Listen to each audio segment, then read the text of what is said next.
सोचिए, चारों तरफ सिर्फ समुद्र का पानी, नीचे सैकड़ों फीट गहराई और उसी पानी के बीच इंजीनियरों को एक भारी भरकम पुल का पिलर खड़ा करना है। अब सवाल है, समुद्र के अंदर आखिर नींव डाली कैसे जाती है, मजदूर वहाँ काम कैसे करते हैं और इतनी गहराई में कंक्रीट पहुँचता कैसे है। पहली नजर में यह काम असंभव लगता है, लेकिन आधुनिक इंजीनियरिंग ने इसका भी शानदार समाधान खोज लिया है। इसमें सबसे ज्यादा इस्तेमाल होने वाली तकनीकों में कॉफर डैम और कैसन शामिल है। कॉफर डैम तकनीक से समुद्र के बीच सूखी जगह बनाई जाती है। मान लीजिए समुद्र के बीच एक पुल का पिलर बनाना है, तो सबसे पहले इंजीनियर उस जगह के चारों तरफ मजबूत स्टील शीट पाइल्स की दीवार खड़ी करते हैं। यह दीवार समुद्र के पानी को अंदर आने से रोकती है और इसी अस्थायी घेरे को कॉफर डैम कहा जाता है। अब कॉफर डैम के अंदर मौजूद पानी को बड़े बड़े पंपों की मदद से बाहर निकाल दिया जाता है। जैसे ही पानी बाहर निकलता है, समुद्र के बीच एक ऐसी सूखी जगह तैयार हो जाती है जहां मजदूर और भारी मशीनें काम कर सकती है। इसके बाद समुद्र की तलहटी में मौजूद मिट्टी की खुदाई की जाती है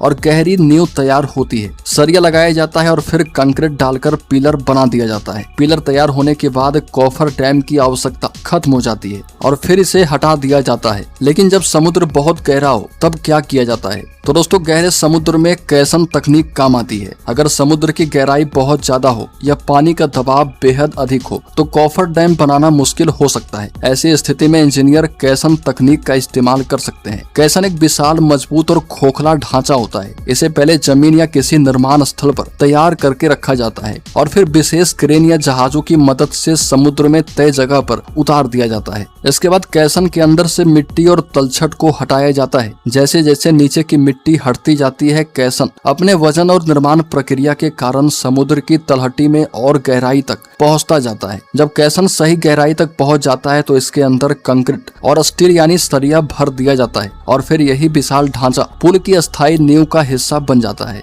सवाल ये भी है कि आखिर इतने भारी पुल टिकते कैसे हैं? इसे आसान भाषा में समझिए। कॉफर डैम समुद्र के पानी को कुछ समय के लिए रोककर एक सूखी जगह तैयार करता है ताकि वहां नींव बनाई जा सके। वहीं कैसन तकनीक खुद पुल की अस्थायी नींव का हिस्सा बन सकता है। इन्हीं जैसी तकनीकों की मदद से इंजीनियर समुद्र के अंदर बेहद मजबूत नींव तैयार करते हैं जो ऊपर से दिखाई देने वाले विशाल पुल का भार संभालती है। तो अगली बार जब आप समुद्र के ऊपर बने किसी विशाल पुल को देखें तो सिर्फ उसके ऊपर दिखाई देने वाली सड़क या पिलर को मत देखिए, क्योंकि असली ताकत तो समुद्र की गहराई में छिपी उस नींव में होती है जो बरसों तक पानी, लहरों और भारी वजन का सामना करती रहती है। और यही आधुनिक इंजीनियरिंग का कमाल है कि जहां चारों तरफ सिर्फ समुद्र हो, वहां भी इंसान एक मजबूत आधार खड़ा कर देता है।